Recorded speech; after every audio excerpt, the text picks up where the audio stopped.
દુઃખ હરિજનનો દિલે ધરો છો, સુખની દિશામાં સહાયતા કરો છો. તદપી ભજન જે કરે ન ભાવે, નહીં નર જાતિ કુજાતિ તે કહાવે. ઓમ શ્રી સ્વામિનારાયણાય નમો નમઃ.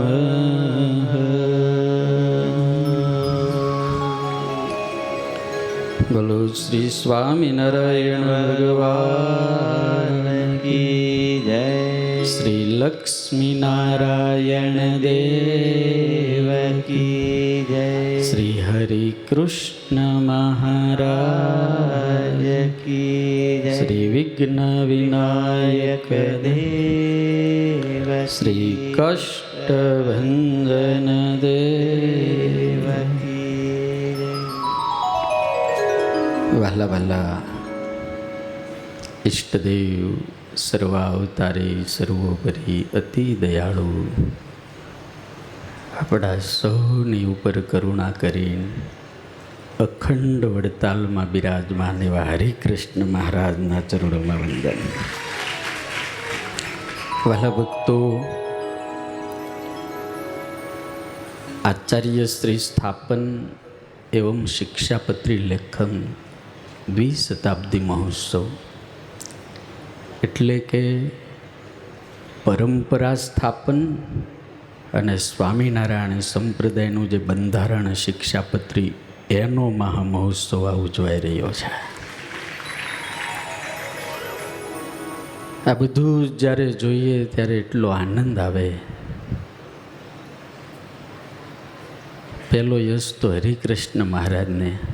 અને આ બધું જે દેખાય છે ને, સારું સારું લીલું લીલું મજા આવે એવું,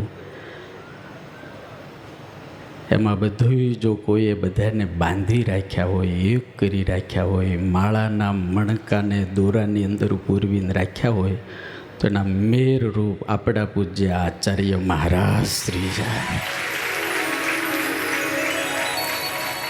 પૂજ્ય બાપજીના ચરણોમાં વંદન કરવું. પૂજ્ય લાલજી મહારાજ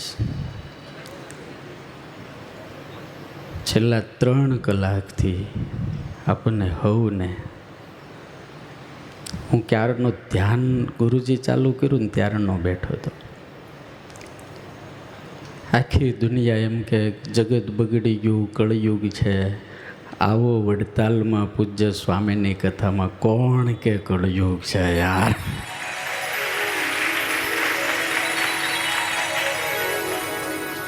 છેલ્લા ઘણા સમયથી પૂજ્ય સ્વામી શિક્ષાપત્રીના રહસ્યોની કથા કરે છે. ગુરુજીના ચરણોમાં વંદન કરું છું. સાંજે આચાર્યોદયની કથા જે પૂજ્ય સ્વામી કરે, અમે ક્યારેક સંતો ભેગા થાય ને ત્યારે એમ થાય, કોઈ હાર્ડ માણસનો માણસ આટલો પરિશ્રમ કરીને આટલું વિચરણ ના કરી શકે. આ તો મહારાજની કૃપા હોય ને તો પૂજ્ય નિત્ય સ્વરૂપ સ્વામી અઘરામાં અઘરું છે, એમને વંદન કરું. ગમે એવી પરિસ્થિતિ આવી, ગમે એવો વરસાદ આવ્યો, પણ અમને ખબર છે દેવ સ્વામી એટલે હિમાલય જેવા ડગે નહીં. એણે તો બહુ મોટું અહીંયા ઊભું કર્યું. પૂજ્ય દેવ સ્વામી, ચેરમેન સ્વામી, પૂજ્ય સંતો, પૂજ્ય નૌતમ સ્વામી. ગુરુજી બહુ સરસ વાત કરી કે નૌતમ સ્વામી ન હોત તો અમને મહારાજશ્રી ન મળ્યા હોત, ને મહારાજશ્રી ન મળ્યા હોત ને તો આ બધું ન હોત, આ બધું ન હોય. મારો વિષય છે આજે ગુરુજીએ જે બધી વાતો કરી છે, શિક્ષાપત્રી સામાજિક સંદેશા, દયા, સહિષ્ણુતા અને માનવતા.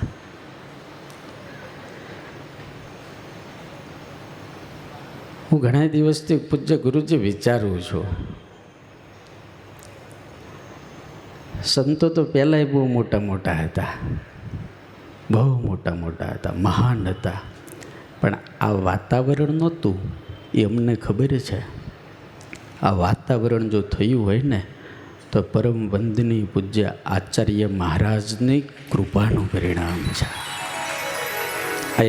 એનો ઉત્સવ છે ને શિક્ષાપત્રીનો ઉત્સવ છે. સંપ્રદાયમાં અત્યારે એટલું બધું સારું છે, એમાં વડતાલની તો વાત જ જવા દો યાર, આનું તો વાત જ ન થઈ શકે એવું છે. આજે જ હું ગુરુજીને કહેતો હતો, એક વડતાલનો એક જ સમયો એવો છે કે વર્ષના પ્રારંભમાં આવે ને ત્યારે બધાય નવરા હોય, એક જ સમયો. અને ગઢડાનો છેલ્લે આવે એટલે બધા જ કામમાં હોય દિવાળીમાં, અને અમુક એવા તાપમાં આવે કે કોઈ આવે જ નહીં, એવું અદ્ભુત છે.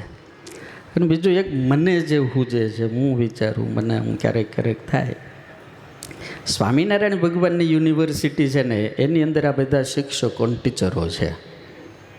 એમાં મારી જેવા જે સાધુ છે, આમ લોકોને કથા કરનારા, કોઈ પણના માધ્યમથી સ્વામિનારાયણ એના હૃદયમાં નાખનારા અમે જે છીએ 2-3 જણા મોટા, જે અમારી કથામાં બહુ ઝાઝા ભક્તો. અમે છે ને પ્રાઇમરી એટલે જે શરૂ પ્રાથમિક સ્કૂલના ટીચરો, અમારે બહુ ઝાઝા આવે. અમે દારૂ માંસ ને ભાઈ ઈંડાનું ખાવાનું માવાનું એવું અમે કક્કો શીખવાડીએ ને બારખડી શીખવાડીએ. એ પછી જેવો સ્વામિનારાયણ પાસે આવે ને એટલે પૂજ્ય નિત્ય સ્વરૂપ સ્વામી છે ને હાઈસ્કૂલના ટીચર છે.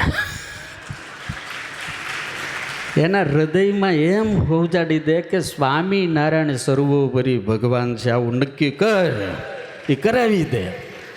અને પછી ગુરુજી છે ને કોલેજના પ્રોફેસર છે.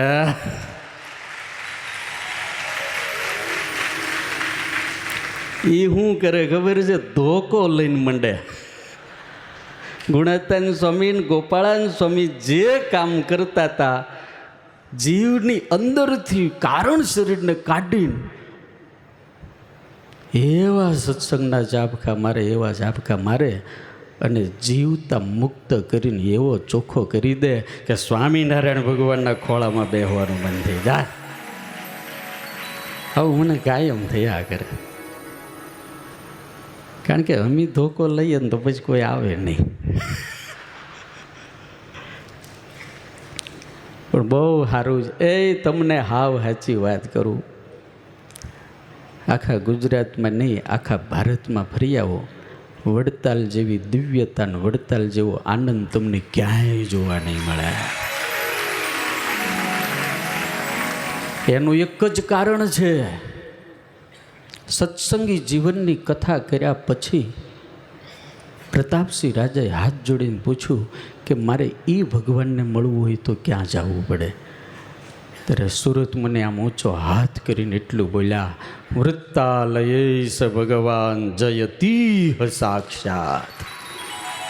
વડતાલમાં બેઠા છે અને ભગવાન છે ને દર વર્ષે તમને બધાને બોલાવે છે કે મારા છોકરાઓ બધા આવો, મને મળી જાઓ. એટલે બધી અદ્ભુત શિક્ષાપત્રીની વાતો છે. પૂજ્ય ગુરુજી આજ અહિંસાની વાત કરી, દયા. એટલે એક પ્રશ્ન આપણને એમ થાય કે જો આ જગતમાં આ એક જ આજ્ઞા દયા માત્ર પાળવામાં આવે તો આ ધરતી છે ને સ્વર્ગ કરતાં પણ સુંદર રહેવાનું સ્થાન થઈ જાય, સ્વર્ગ કરતાં પણ સુંદર. પહેલો શ્લોક મહારાજે અહિંસાનો લખ્યો. માણસની હિંસા ન કરવી એવું નહીં, સૂક્ષ્મ જીવની પણ હિંસા ન કરવી. પછી બીજી વાત મહારાજે લખી કે દેવતા પિતૃ યાગાર્થમ અપ્યજાદૈશ્ચ હિંસનમ. દેવતાની માટે પણ નહીં, પિતૃઓની માટે પણ નહીં, યજ્ઞની માટે પણ અમારા આશ્રિતો હિંસા ન કરવી. સૌથી મોટો ધર્મ હિંસા. સ્વામી યાદ બહુ મસ્ત સમજાયું, મન કર્મ વચન હતી. એટલે એમાં હું નથી જતો. બીજી વાત સહિષ્ણુતા આજે બહુ ઘટી રહી છે. વારે વારે વિવાદો, સંપ્રદાયના વિવાદો, માથાકૂટો. સ્વામિનારાયણ ભગવાને જે આ સહિષ્ણુતાની વાત કરી છે ને, એ ધાર્મિક સહિષ્ણુતા, સાંપ્રદાયિક સહિષ્ણુતા. આ જગતની અંદર આખા બ્રહ્માંડમાં ફરી આવો, સ્વામિનારાયણ સંપ્રદાય જેવું સંવિધાન, સ્વામિનારાયણ સંપ્રદાય જેવી રીત અને સ્વામિનારાયણ સંપ્રદાય જેવી વિશાળતા અને સ્વીકાર ભાવ તમને ક્યાંય જોવા નહીં મળે. મહારાજ એવું કે હે વાલા ભક્તો, તમે હાલ્યા જતા હો અને માર્ગ અને વિશે જો શિવાલય આવે ને તો અમારા આશ્રિતોએ શિવાલયના દર્શન કરવા. સ્વામિનારાયણ ભગવાન એવું કે દેવતા તીર્થ વિપ્રાણામ સાધ્વીનામ ચ સતામ અપી વેદા નામ ચ ન કર્તવ્યા નિંદા શ્રેવ્યા નચક્વસી.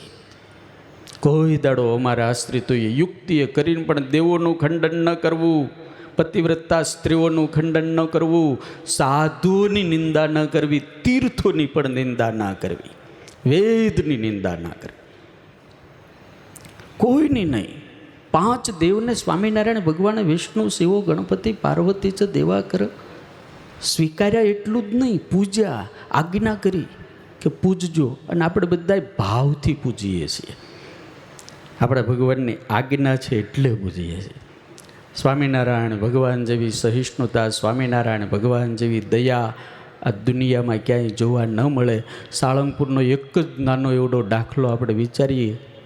વરસાદની હેલી હતી, દેવા ભગતના ઢોરની ઉપર મોભ પડવાનું હતું અને ભયંકર કડકડાટ થતો હતો અને વરસાદની હેલી અને વીજળીના ચમકાર.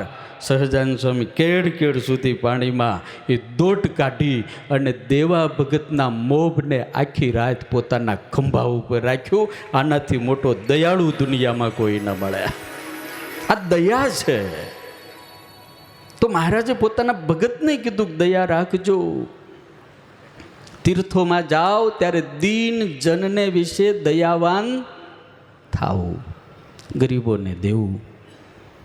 પછી મહારાજે એવું પણ કીધું કે એ મારા બાપ, તમારા ઘરના આંગળે ઢોર ઢાખર બાંધ્યા હોય ને એની પણ વ્યવસ્થા જો ન થાય ને તો ન રાખવા. એવી સહજાનંદ સ્વામીએ માનવતા પણ દેખાડી છે. સ્વામિનારાયણ ભગવાનની જે એક વાત છે, મારે તો 10-15 મિનિટ જ બોલવાનું છે એટલે હું કંઈ જાજુ નહીં બોલું. પછી સહજાનંદ સ્વામી કીધું માનવતા કેવી હોવી જોઈએ. આપણે બધા છે ને લોભના કારણે ઘણી વખત નાના માણસનો ખોટી રીતે ઉપયોગ બહુ કરીએ છીએ. મજૂર કરીએ ને પછી કીધું એટલું આપતા નથી. મોલમાં જાઓ ને ત્યાં તમે ભાવ નથી કરતા, પણ રેંકડી હોય ને રસ્તામાં ઓલા હેઠે પાથરણું મૂકીને બેઠા હોય ને ત્યાં બહુ ભાવ કરો. આ નાના સાધુની વિનંતી છે, ભાવ કરવો ને તો મોલમાં કરજો, ગરીબની પાસે ભાવ નહીં કરતા. મારા બાપ આપી દેજો.